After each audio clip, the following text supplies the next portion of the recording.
Please stay tuned for this Express headlines.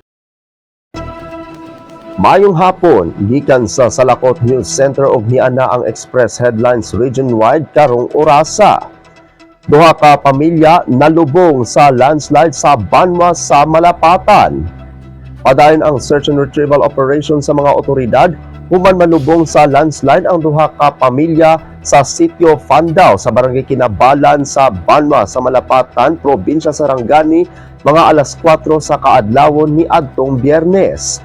Base sa inisyal nga impormasyon gikan sa MDRMO Malapatan, gibanabana nga mokabat sa 10 ka tawo ang nalubong sa insidente. Sa maong ihap, 7 pa lamang ka mga lawas ang na-recover. Padayon gihapon ang operasyon sa mga responder aron pangitaon ang uban pang posible nga mga biktima.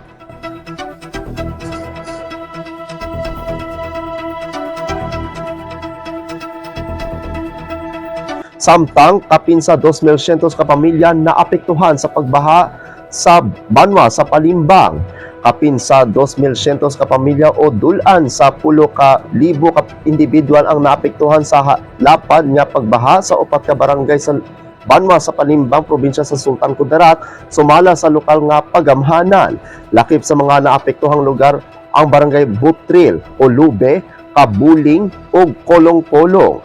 Dali nga mipahigayon og rescue og relief operations ang lokal nga pagamhanan ubos sa pagpanguna ni Mayor Mirna Capina bisan pa sa pagkawala sa supply sa kuryente sa maong lugar.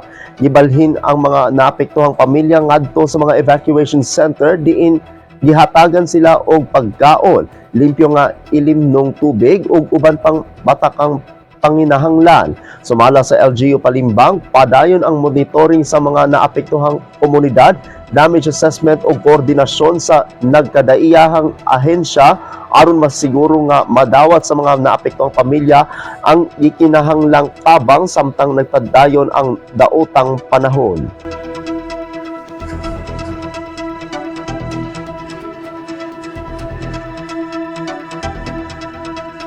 At ang uban pang mga balita unya sa alas 9:30 sa gabi sa Weekend News. Ako sa Apolinario, 30 Digna DC Valencia ug kini ang Salakot Online Broadcasting Network.